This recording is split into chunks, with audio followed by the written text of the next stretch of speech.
Hello everyone, welcome to a new banner in-depth review. So, this time we're talking about Legendary Alm. I am a bit late to cover the subject, I'm sorry about this, but it's kinda just what it is. Between getting dicked by the banner, because I wanted the Winter Fa and then decided to go for an Alm I should not have. And the fact that Alm is the incarnation of power creep, I was kind of put off at first, so I'm sorry about the lateness of this video, it's just kind of what it is. So, Alm comes in with the most broken weapon this game has ever seen since its inception. Wow, that's hard to say. This weapon is broken for so many fucking reasons. It's basically like Red Hot Ducks, Giga Excalibur, Light Brand, I guess, to some extent, and Vessal's Blade, where they do true damage, but it limits it to 7. Now, what happens if you remove the limiter? This weapon happens. This weapon is broken for that reason, because not only does the true damage carry over to AoEs, but it's basically at the point where the second you're fighting an enemy with 40 defense or more, you're basically getting the Wodao effect, but not just on special, but on every single hit. And on top of that, it has the full 14 might. You'd think it would have like 10 might or 11 might to counterbalance this, but nope. 14 might with 37-37 as an offensive stat spread. Are you serious? Now, Lunar Flash is another example of a, well, it's very reminiscent to Ragnalastra. The best way I can really describe it is the same way as I've described it to Stolen Ramen when he asked me, would you say Lunar Flash is better than Ragnalastra? My answer was just, they're tied, which is ridiculous by itself. The only reason you can say it's better is it's on a unit that can use it better than Iris somehow. Because he's colorless and he's ranged, and has access to Brave Bow. We'll get to that a bit later. If you consider the special itself, however, it's about on par, I'd say.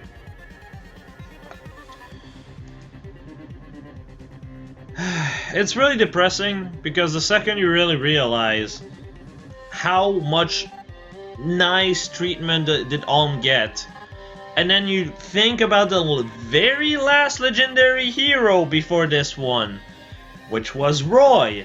Roy won Choose Your Legend 1. Roy is a fan favorite. Roy was a character that people was waiting for a legendary unit of. And he turned out to just be a worse legendary Marth in every way possible. Not only stat line wise, barely mind you, but worse weapon, because his weapon doesn't even give stat for whatever reason. Doesn't have Fire Emblem, doesn't have Binding Blade, or doesn't have anything to make him like demark himself from Marth whatsoever, outside of human virtue, which is just, hello, I am attack speed tactic. I am epic. Am I not? Yeah, yikes. Bonus doubler is cool and all, but, you see, Marth can run bonus tripler. So why the fuck would you care about Roy? The only thing Roy had was pair up. And now we have Alm. Like, what the fuck, dude? And I get it. Roy is still going to be relevant on Fire Season for a few, well, at least for a few seasons. Once we get to the point where it's going to be like Fire, Earth, and Wind are all going, well, Fire, Earth, Wind, and Water are all going to be out. This might change, because if, as expected, if Wind and Water gets a hero that's actually somehow more broken than Alm, or just as broken as Alm, then, yeah. It's going to be a massive case of, okay, but why? which is just absolutely depressing. So, yeah. Just overall a really broken thing. And also, if you didn't believe that the true damage does carry to AoE, here you go. Attack minus, doing 0 damage, 1 fighting, doing 4 damage from the AoE, transforming 4 plus 0 times 2 into a 16 plus 13 times 2. The difference why the true damage went from 12 to 13 is because of Ostian counter, if you wonder. Yeah. I love my extra, what's that, 38 damage from just a weapon. Do you see the problem with this? Do you see just how stupid this is? To put it in perspective, if you're fighting someone with 99 defense, okay, 70 HP, but he's getting doubled by Alm. Alm will kill the 99 def 70 HP character.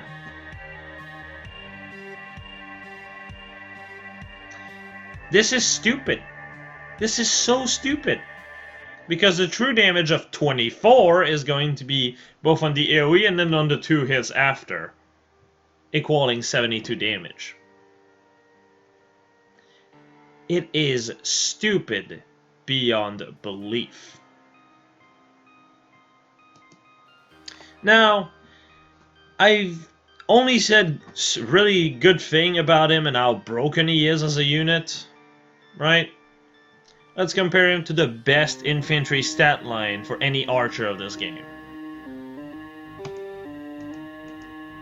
Oh, there you go. Better at HP, attack, death, no, speed and res. Only getting beaten in death, which doesn't even matter at the end of the day because the fact that he has more res makes up for it completely. And even with the merge update, he only just ties in attack Alm, and this is a neutral Alm. Attack plus Alm is just going to beat him in everything but death. Now you might wonder, why is it such a huge difference? The difference is because he has 162 BST, Jamkey has 152. Ah yes, in their absolute retardation, decided that ranged units that are physical, bow and daggers, will get a boost of 5 BST. And infantry unit gets another 5 BST, and they do stack up for infantry units.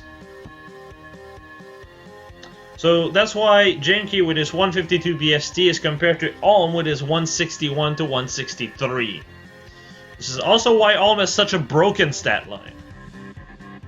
His stat line, in fact, is so broken, it puts to shame literally every single archer of this game. Alm is basically the, why build an archer if you can have an archer like this? To put it in perspective, an attack plus Alm versus a plus 10 Jamkey, yes, plus 10, only is behind Jamkey by 1 point in attack. And if you count Dragon Flowers, okay, if you count Dragon Flowers at plus 10 for Jamkey, okay, while Alm gets his plus 5, and Jamkey's plus 10, Alm completely supersedes Jamkey's offensive stat line the second he hits plus 4. Only plus 4. That means he outright beats him by 2 attack and 3 speed at plus 10. While also having like a fuck ton more res, having more HP, and just losing a bit of defense, which really doesn't matter at the end of the day. Are you fucking kidding me? Man, you must feel really happy that you built an archer. That this unmerged archer can basically be better than a plus 10 of basically any fucking archer of this game. It's major power creep, and like, I get it. Alm did deserve to have a good ult, though the base version of him was already strong as fuck. But, like, come on, this is stupid. Absolutely stupid. Where was this when fucking Legendary Roy dropped? Come on! Seriously, where was this? Where was this during the FE6 banner? I don't fucking know. I'm lost. Wow. And then we have this. Thank you, Nintendo, for telling IS to just stop it with the non-power creep. I don't understand what's up with IS. Like, they don't understand that there's a middle for anything.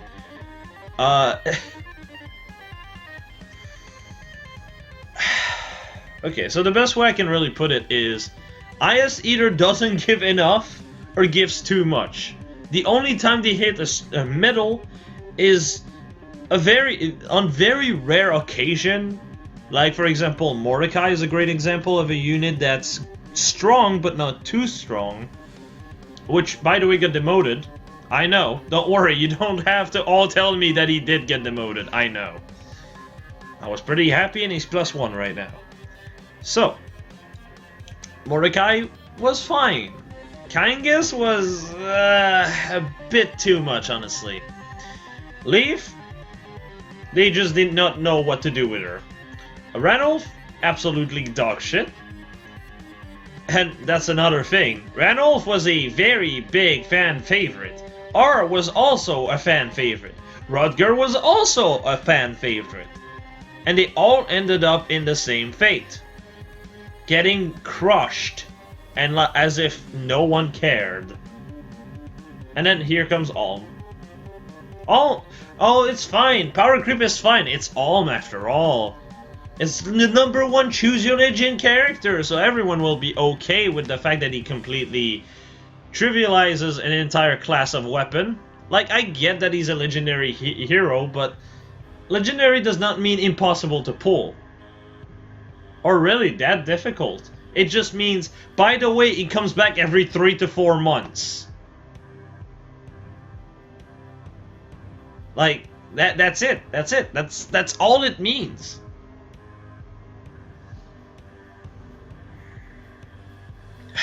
So,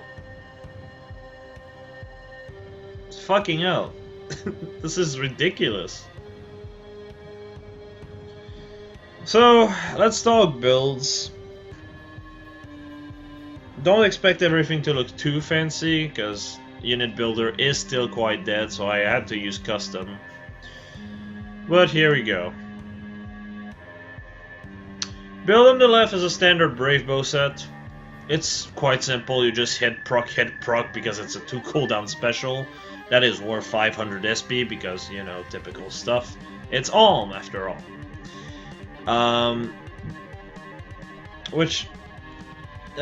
Whatever.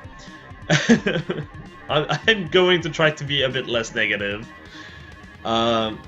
It's a very simplistic build. He basically hits the same stat Gemkey does with this set because he doesn't have attack speed 2 on.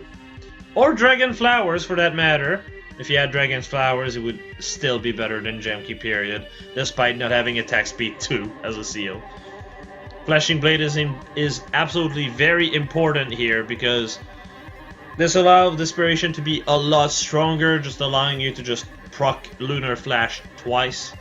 I know already what a few people will say. The -5 speed is really bad for the weapon, don't use it! The fact that you proc it twice just completely invalidates that point. 2, you still have 47 speed. 3, Lunar Flash only loses 1 damage per 5 points of speed. You lose 1 damage for the ability to quad. And the 1 damage is only on specials. Like, hello? You do 7 attack, of course, but I think 62 attack with a Brave Bow is fine. As a matter of fact, it's still too much.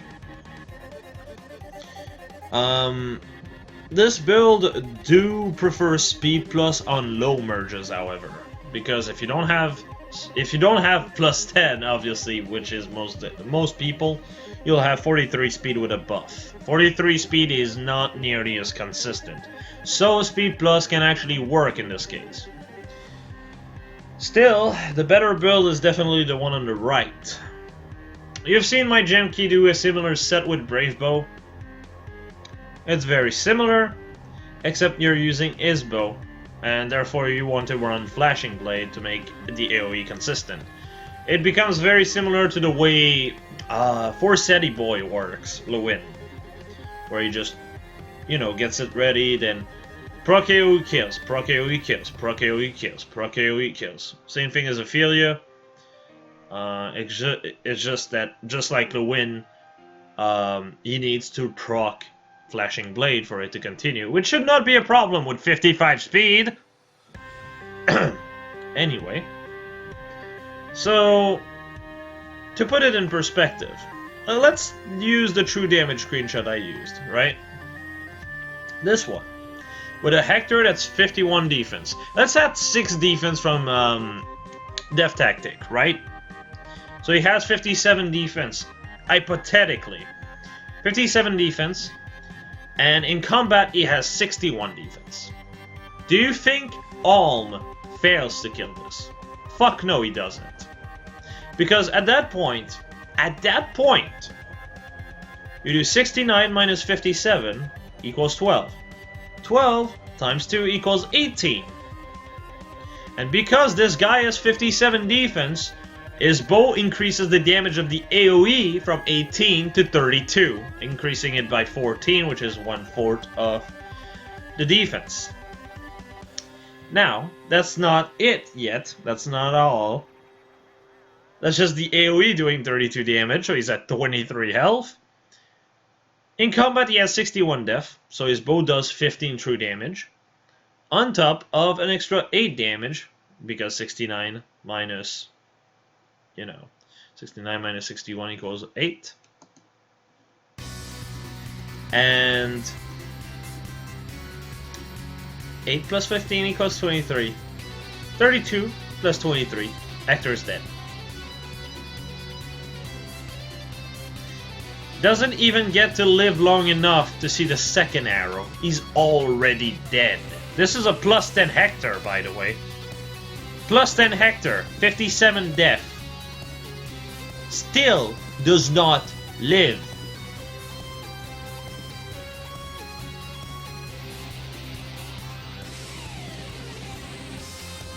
It's ridiculous. Absolutely ridiculous. But this is the world we're in. We now have a nuke that is more busted than Ophelia on every plan except the fact that it's a bit harder to pull off. However, Veloria exists. Infantry Pulse exists. If you don't have Alm summon and support, you can just run Veloria and run Infantry Pulse on Veloria. That's 3 charge out of 4 for the AoE. Then you can have a plus 10 of Olivia, who by the way has 45 HP with a refined weapon. This guy has 44. Do you see where I'm going with this? You can just use a Dancer and Veloria, and there you go. He's already battle ready. And suddenly Veloria's weapon is a lot better than what it used to be. But still, like, it's ridiculous. It's absolutely ridiculous.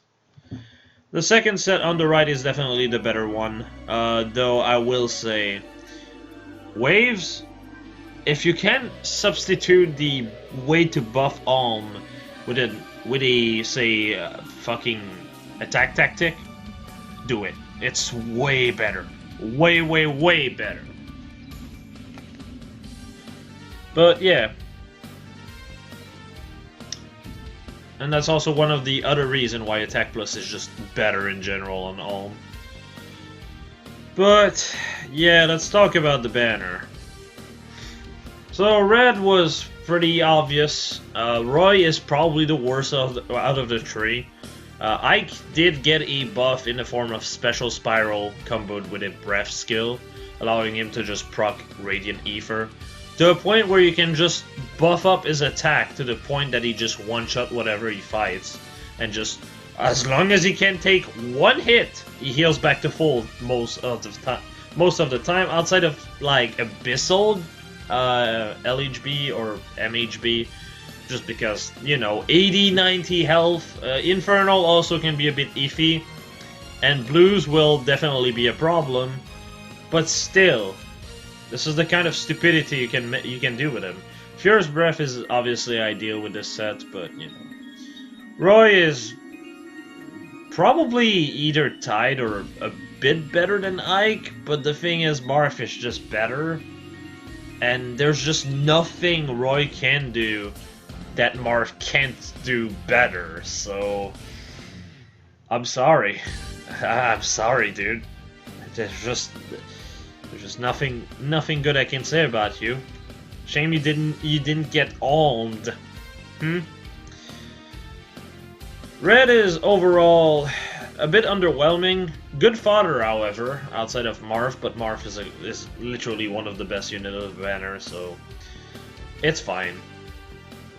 Ike has Warding Breath, and Roy has bonus doubler. So, alright. It's alright. It's alright. As for blue, Fjorm is underwhelming, would be the understatement of the centuries. Nyla is...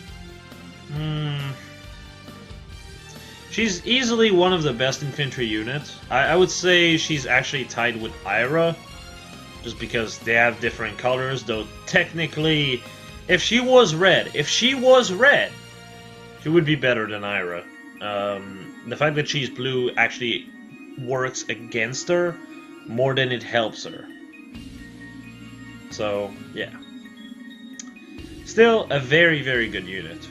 Winter Ephraim is also good. The reason why he's at the bottom of blue, however, is not because he's, you know, bad. It's just, he's very unwieldy. Very hard to use in the sense that you need to have someone with March, but then he needs to not be next to anyone for his lens to work. You see what I mean? It's kind of awkward. Still, you can use him fairly well with a Bold Fighter Gale Force set, where you just basically have March, go in, kill something, and then just either come back or go kill something else in the back. Other than this, however, yeah, it's fairly difficult to use. Which is why it's honestly one of the worst pull. That said, he does have Attack Def Solo, which is a fantastic skill, especially for beast units. I'm looking at you, Tybarn. I'm looking at you, Naysala. Very, very, very good A skill for that reason. Moving on to green. Green is very strong with one problem, which is Sue, but Hector is still to this day the best scoring fire legendary, having 300 skills, and also just overall being better than Roy. Roy does score as a 175 BST unit during the correct season, but while he does score high during those seasons, in combat compared to Hector, he has a lot less versatility. Fa is surprisingly standing the test of time because armored green dragon with a lot of bulk don't really exist outside of her, and even if they did exist, I doubt they would even be able to match her 41 res, which is still to this day the highest res that this game has, period. And her def is not too shabby either. Refine her weapon to defense with a def plus and you have 40-41. That's not bad at all. And Sue is just a worst Braveland. Worst Braveland. There's just nothing good I can say about this character. She is just not good. She has good fodder. On speed 4 is good for one character and one character only. That is Legendary Azura. Other than that, it's good for scoring, I guess, but that's kind of it. It's just kind of bad. It's just kind of bad, not gonna lie. As for Colorless, well, I've said many things about Ulm. I did say how good he was, how he completely invalidates the entire weapon type, but I would say do not summon on this banner if you're going for Ulm. The other Colorless are utterly garbage, and unless you're really looking for a specific skill out of those units, it's just not gonna work. Leon is a very, very, very, and I mean very underwhelming unit. She should not even be 5-star exclusive, let alone be a legendary unit candidate. Someone did in my Discord point out that it's good to have a 3-move dancer sometimes for raids. It's good to have one for different seasons.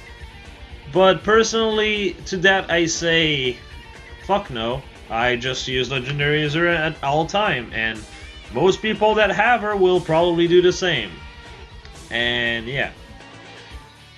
If her only niche is A for raid, it's kind of just She does, however, heal off upheaval. So if you're dealing with Dumos, she can be very useful. Still, if that's the only thing you've got going for you, then I'm sorry, but fuck off. It's not good enough. So, yeah. And Erica is not bad, but the fact that she's armored really hurts her, because having not enough movement to get to your allies to heal them kind of backfires on ya. And the fact that she has high BST doesn't even matter, because a infantry unit with colorless infantry duel just scores better than Erica. And has 2 movement. What the fuck? So the only thing she really has going for her is her weapon, if you're using a healer like I am with Lachesis. Attack opening is not too bad, but I would not kill her over hit. And Dazzling Staff is alright.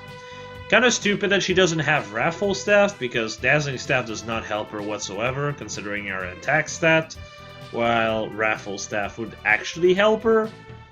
But that's kind of just Erica in a nutshell, I guess. As for Ulm, well, it's very self-explanatory. He's the best unit of the banner, period.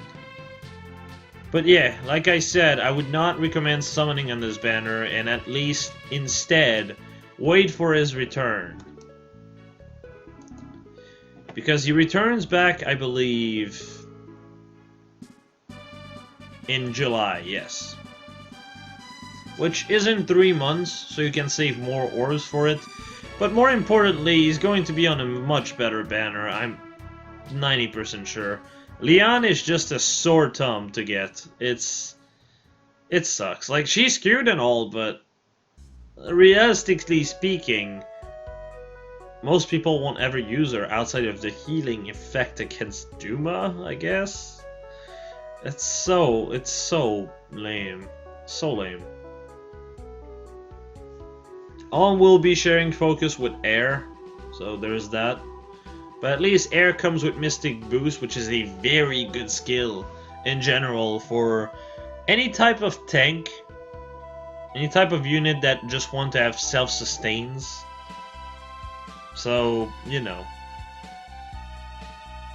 For example, Quan can be a really good user of it.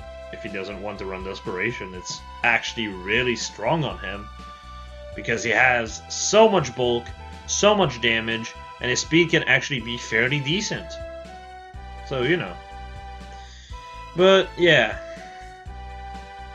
I think I'm going to leave it here now. So, as per usual, I'm going to be seeing you later or in the comments. Sorry this video is so late. It's just, I had zero drive for this video. I just really don't like, for example, how can I say this? I don't mind power creep. I understand that it's a requirement sometimes. Like, for example, I understand that it's a requirement for the game to progress that units gets power crept. That's normal. Okay? I understand that new skills are being added that are stronger than the older one. That makes sense. Like, steady stands for, that's completely fine. Guard was supposed to be a better skill that scores better in arena for the longest time. So having this as an alternative was cool. Fortress Death Res, I have zero problem with that skill. Because let's be honest. Okay? Let's be honest. Who the fuck used Fortress Death in 2019?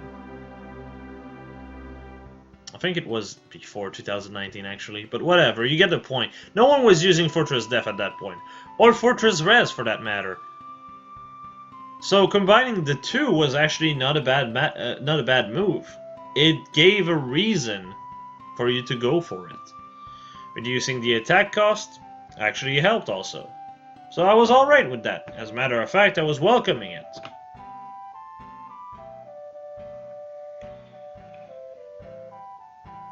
When Legendary Tiki came in, I said one very specific thing. She power crept every single unit of her category. However, the difference with her is that she did not have so much more BST. Well, she did have much more BST. Which, first off, since she was armored, she had less movement than everyone else, so that made it a bit better. But on top of it, the other thing is, her stats were all over the place. Like, she had no strength in particular anywhere, but she had also no weakness. Which is good, because it means that other character could actually have some room to breathe and become better than her in certain category, like Adrift Melkorin did. So I was completely alright with that. No problem whatsoever. Okay? Alm is a very similar case, however the problem is that while Tiki just got an effective against Dragon with DC, which is fucking underwhelming, it actually works with her to some extent, but it's still not great, not really helpful. Alm beats everyone in every stat, I believe, outside of Halloween Niles in speed, I think. And maybe a bit in Def and Res for certain other units. But his offense is so strong that it doesn't even matter. And on top of this, despite being better than fucking Brave Bow Bolt Fighter Ignis Jacob, just because he can just do the... Oh, I see your Brave Bow shit. I'm just gonna use Lunar Flash twice now for like an extra 15 damage twice. Like, it's ridiculous. He completely just beats everyone when it comes down to stats overall. He has the stat line of an armored unit, despite being an infantry unit. 2 movement. So, you know, because he has 2 movement, you can't even say, oh, but it's because he's armored, so it makes up for it, right? No, he has 2 movement, despite 162 BST. So it feels so much more wrong. And it's downright unfair to anyone that actually built an archer. Which is kind of ironic, considering a lot of people actually built an archer recently. Because they were like, oh, hey, Klein just got a really strong refine, the Argent Bow. I could just, you know, refine it to defense to give him a bit of bulk where it matters. Refine it to speed to just completely negate the speed penalty. I can do so much with it, and it's actually pretty nice. And then they just dropped this. Thanks. Thanks. This is the type of power creep I'm not okay with.